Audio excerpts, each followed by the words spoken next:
안녕하세요. 곽북선 교수입니다. 오늘은 원포인트 중국 역사, 북벌의 명장 서달이란 제목으로 말씀드리겠습니다. 중국 역사에서 북벌을 성공시킨 유일한 장군, 그러면 서달이 꼽힙니다. 물론 근대에 와서 장개석 총통이 북벌에 성공해서 중화민국을 통일했던 적이 있지만 고대 역사에 있어서 남쪽에 있는 정권이 북쪽을 쳐들어가서 통일을 했던 유일한 경우가 바로 명왕조입니다. 그 주원장의 가장 뛰어났던 장군이 바로 서달입니다. 주원장과 서달은 같은 고향 사람인데요. 주원장과 서달의 나이는 4살 차이가 납니다. 주원장이 4살이 많았는데요. 주원장은 원나라 말기에 원의 정치가 한족에 대해서 혹독하게 이루어졌고 가뭄이 들면서 자기 형제들이 다 굶어 죽는 이러한 비극을 맞았던 사람입니다. 그래서 그는 어쩔 수 없이 승려가 됐다가 곽자웅이라는 사람이 의병을 일으키자 거기 밑에 가입했습니다. 워낙 글도 잘 알고 전략에도 뛰어났던 주원장이었기 때문에 바로 주력의 장수가 됐고요. 본인이 군인들을 모집하기 위해서 자기 고향 땅에 갔을 때 그 군대에 가입했던 사람이 바로 서달입니다. 서달은 22살 때부터 주원장을 쫓기 시작했는데요. 그가 54세에 죽을 때까지 거의 32년 동안을 쉼없이 전쟁을 하면서 승리를 거뒀던 사람입니다. 물론 명나라는 그의 나이 47살 때에 세워졌지만 그 이후에도 원나라의 잔여 세력들을 평정하기 위해서 서달은 동분서주했습니다. 사실 주원장이 곽자웅이 죽고 나서 곽자웅의 군대를 이끌고 원나라에 대항했을 때에 주원장의 세력은 그렇게 크지 않았습니다. 주원장에게 가장 강력한 라이벌이었던 진우량과 장사성 같은 사람들은 당시에 이미 강소성, 안희성, 산동성, 절강성을 거의 확보하고 엄청난 군세를 보이고 있었는데 그렇게 크지 않았던 주원장의 군대가 이들을 다 물리치는 데는 11년의 세월이 걸렸습니다. 그리고 주원장이 남경을 점령하고 자기의 근거지를 만들 때에 가장 공을 세웠던 사람이 바로 서달입니다. 서달은 군사적으로 볼 때 대단히 뛰어난 전략가였는데요. 제가 역사책의 기록을 보니까 가장 뛰어났던 것은 매복 전술에 뛰어났습니다. 예를 들면 그의 성을 대단히 많은 병력들이 공격하러 온다. 그러면 성에 있던 병력 중에 3분의 1가량을 외부로 뽑아냅니다. 그래서 산속에 매복을 시키고요. 나머지 3분의 2의 병력은 서달의 지휘하에 공격해 들어온 군대와 싸움을 합니다. 그 와중에 서달이 화살을 공중으로 높이 쏴서 신호를 보내면 매복해 있던 3분의 1의 병력이 성을 공격하고 있던 적군을 후방에서 공격하는 겁니다. 그 순간에 성문을 열고 성에 있던 병력들이 같이 공격에 나섭니다. 즉 적군을 앞과 뒤에서 한꺼번에 공격하는 것이죠. 이런 전략으로 수많은 전쟁을 이겼고요.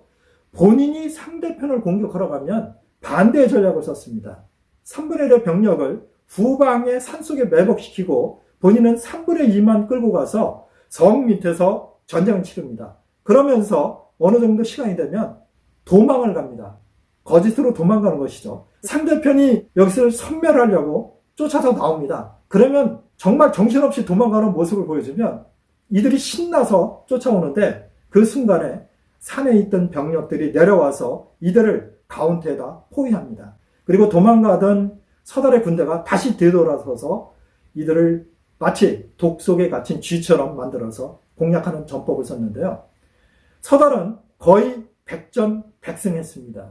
그래서 남부 지역을 장사성 군대와 진우량 군대를 전부 물리치고 통일하는 데 있어서 가장 큰 공을 세웠던 사람이 서달입니다. 물론 주원장 밑에는 24명의 명장이 있었습니다. 예를 들면 이선장이나 탕화나 이문충 이런 사람들이 있었지만 가장 뛰어났던 사람이 바로 서달입니다. 그래서 서달이 항상 대원수의 자격으로 전쟁을 치렀는데요. 남경의 정권을 수립한 주원장은 그의 나이 41살 때에 대명제국을 선포합니다. 그래서 본인이 황제의 자리에 올라가고 이 서달을 좌상국에 봉하고 북방에 있는 원나라를 완전히 처부수라고 명령을 내립니다. 그때가 1368년인데요. 명나라가 서고 나서 그 같은 해 6개월쯤 후에 서달이 전병력을 동원해서 북경을 점령합니다. 당시의 북경의 이름은 대도였고요. 점령한 뒤의 이름은 북평부가 됩니다. 그래서 지금도 중화민국에서는 북경을 북평이라고 이야기하고 있습니다.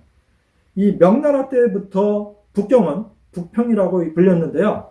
서안도 다른 이름이었습니다만은 서달이 북경을 점령한 이후에 산서성 그리고 성서성을 전부 공략하면서 원나라의 잔여 세력을 전부 몰아내고 서안도 서안부로 바꿉니다.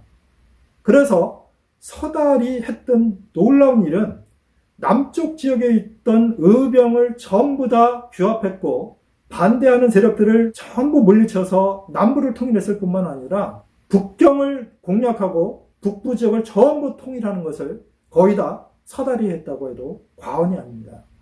원나라의 마지막 황제였던 원순제는 결국 북방으로 도망가는데요. 당시에 원나라는 수도를 대도에 뒀지만 상도라고 해서 사막 지역에도 수도가 있었습니다.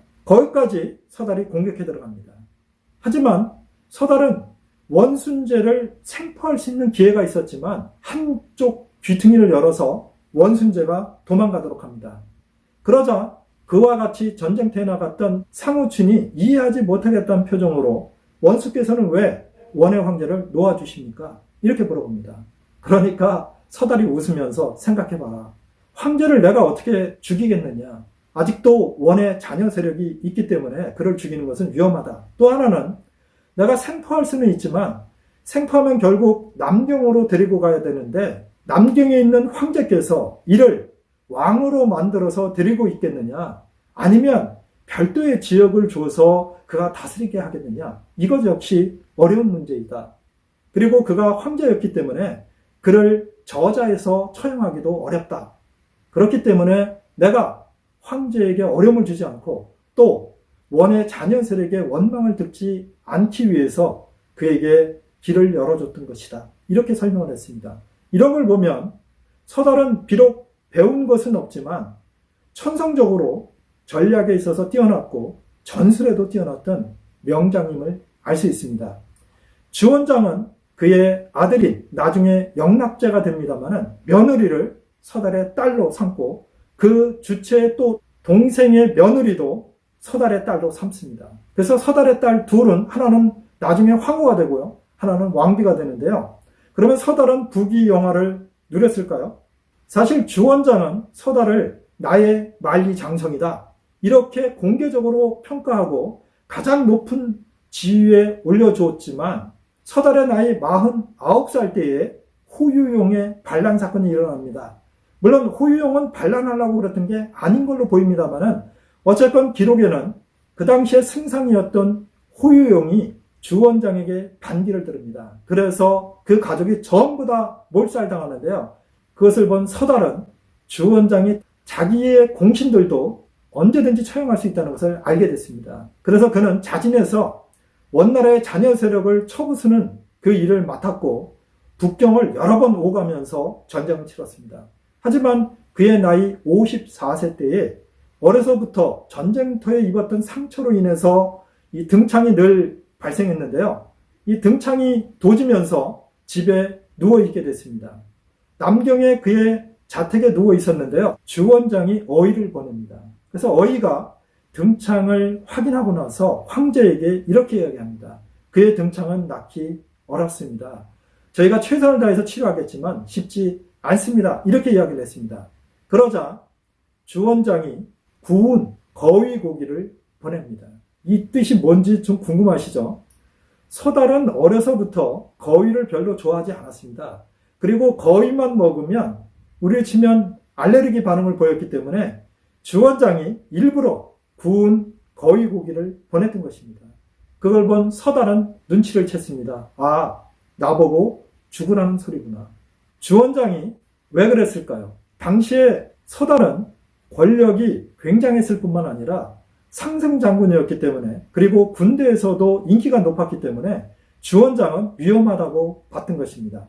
서달은 호유영처럼 그렇게 세력을 기업하는 사람이 아니었기 때문에 반란의 의사는 전혀 없었다고 봐야 됩니다. 더더구나 그의 두 딸이 주원장의 두 며느리였기 때문에 그럴 의사는 전혀 없었다고 저는 판단합니다.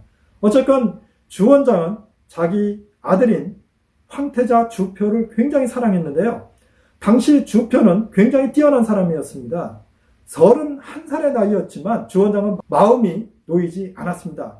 저 애가 황제 위에 올라가면 분명 서달이 관섭을 할 텐데 어떻게 서달을 제거할까? 이런 마음을 갖고 있었는데 마침 서달이 중병에 걸렸던 것입니다.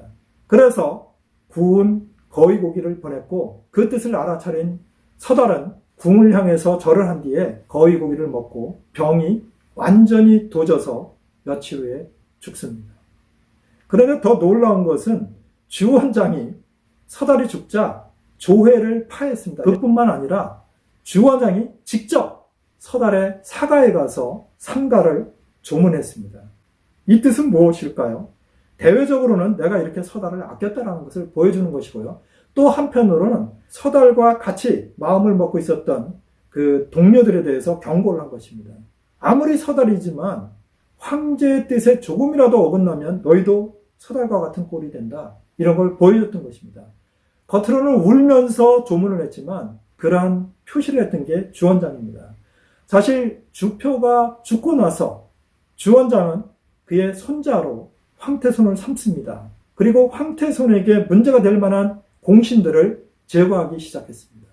그걸 보면 서달은 오히려 일찍 죽은 게 다행이라고 보여집니다.